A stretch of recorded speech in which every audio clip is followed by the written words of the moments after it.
All right. Well, just got the Spot-Hogg Boonie in. I have it on my Mathews V3X.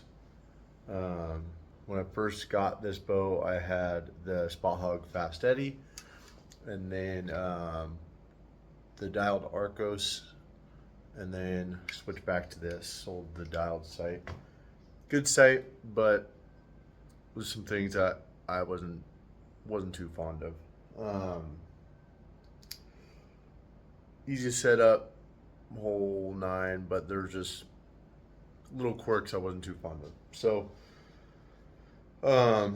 seeing that Spot-Hogg came out with this is kind of addressed all the things that bothered me with the Spot-Hogg, which really wasn't much, but I know there's 1,000 videos already. But you got the adjustability here for the dial itself, and then you got this long range of adjustment here as well with the markers.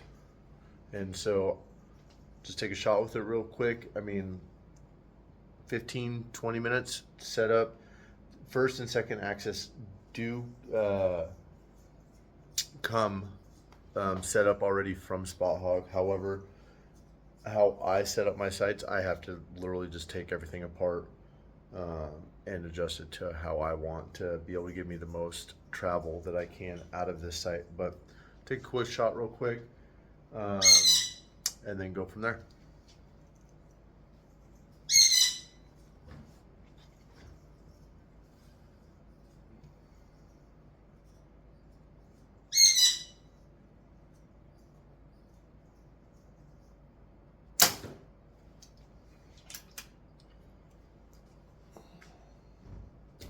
Let's go take a look real quick.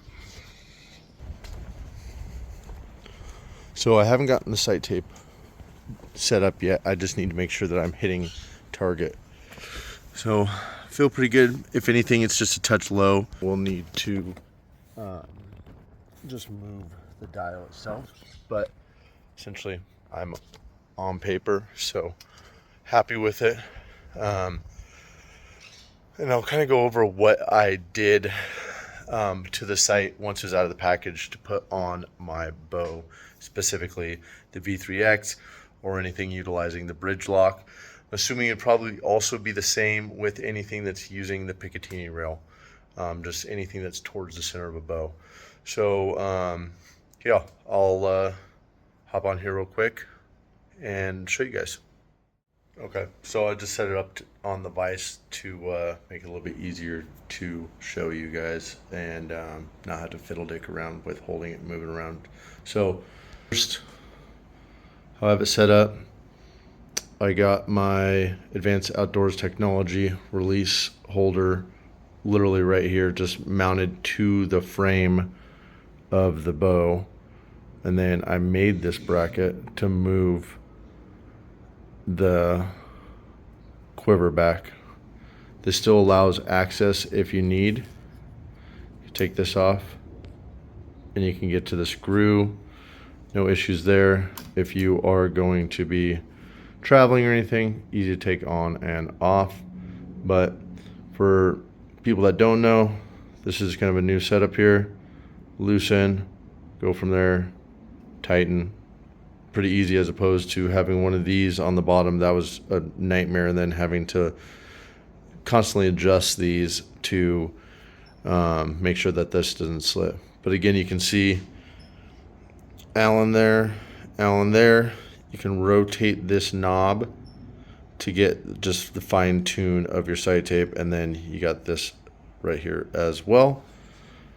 And what I did, and I've mentioned this with the Spot-Hogg Fast Eddy with this exact bow actually, kind of went over how I did it, but I'll do it again here. You can see I went as low as I possibly can. This hole here won't allow me, I can't mount that here without having to remove this. This is a stop. So there's a bolt, this bolt goes through and touches the gear back here, which does not, it won't allow it to slide out that way or slide down. If you want to, you're more than welcome to. You can definitely take that off. Just be cognizant of the fact that it will ride out. But just bumped it up there.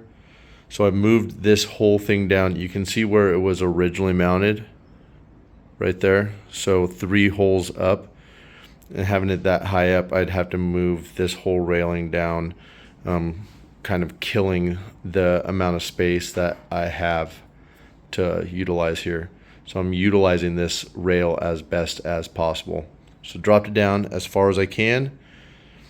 And then to get my left and right, what I had to do is, right here, you'll see it better. This bracket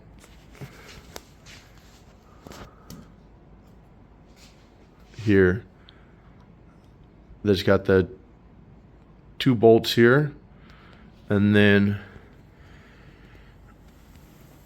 the one right here. This is quick detach. Also, if you're traveling, you take that off. You got 2 dowel rods right there, locator pins that are gonna help put this in one single spot. So you could actually take this off, slide it off, and your sight should be in 0 as well. But I took this off and I flipped it around so that this arm is further towards the riser than towards the shelf. And then by doing that, it moved my sight housing back and it got me in line to where I needed to be. So that's kind of what I did there. And then obviously you have to go through and redo all of the second, third axis. But once you do that up pretty well, took me only a few minutes, just trying to figure out where it was, because otherwise, if you do it differently, probably get away with not utilizing this bracket in the way that it is, but you're going to run out of windage. I'm almost dead center of that. I still have great windage left and right, if there's any sort of adjustment that I need to do. So hope that helps. I haven't even just sight in right there, 20, and then I have to get the sight tape up. But once I get the sight tape up, gonna be probably going hunting with it this weekend, and I'll have some more insight on it in the field. But until then, I'll keep you guys updated.